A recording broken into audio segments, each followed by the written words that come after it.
take a look at Emporia Country Club, front nine, hole four. When I got to this hole, I realized that the distances have all changed on this course because when they fixed the physics, it was a scaling issue. So all the all the course, the hole lengths have changed. This one last year was 457 feet. I looked it up on some of my old photographs, screenshots, and it was a par three at 457, and now it's almost 200 foot longer and still a par three. Yeah, but yeah, distance isn't such a huge factor in the game. But just know that that's not your imagination when you play this for the first time this year. So this hole, yeah, there's a couple things, well, three, I guess, that come to mind that you need to be aware of. First is this OB area that's got a barrier wall around it in the distance. Second, of course, is this tree right off the fairway, right in your face. And then the trees along the right side of the fairway that can slow down your disc and sometimes drop them right there.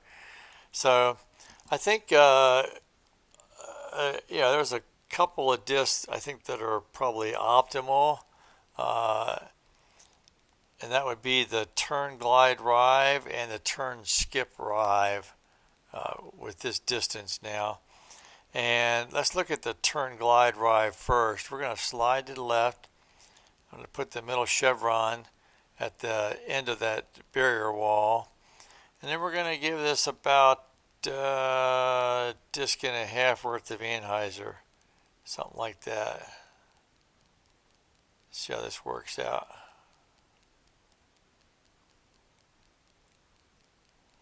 Drop down.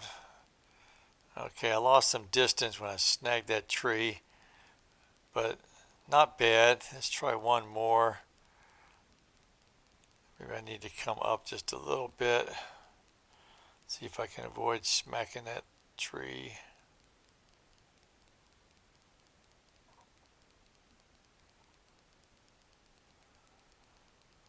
I got a better release angle that time. Alright, so that was pretty good. And that looks like a makeable putt. I'm just going to keep this the same and just keep throwing. So the turn skip rive, same line. We're going to slide to the left, middle chevron on the barrier wall, somewhere in that area. About a disc and a half worth of anhyzer. Something about here. Oh, that didn't flex near enough. That's going to skip right into the OB area, and that's the danger of the backhand shot. Let's try that one more time. A little more ante. You don't want to give it too much ante though, because then you'll be in the tree line on the right side. That's looking better. I think that's going to be safe. Yeah. Usually it kicks off the wall like that on the backhand. So, yeah, I guess the other approach is you could just play this for par. Yeah, if you're really worried about it, you could just take, I don't know, any disc really. Accurate Glide Sapphire would be great if you had it probably. And just throw a forehand up here and then just walk up the fairway for the par. Particularly if it's an adverse wind, this might be a wise play during the tournament anyway. So that would be one option. Not ideal, but par is better than bogey. So yeah, I think the only other. Oh, I should probably mention the Glide Skip Cloud Breaker.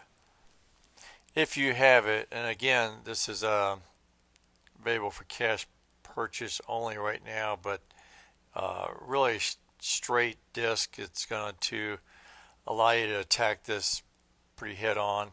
Put the middle chevrons probably just to the left of the basket bubble, about probably half a disc of anhyzer or so in this wind, and I think this disc is going to find a bit of use on the course during the VDDO.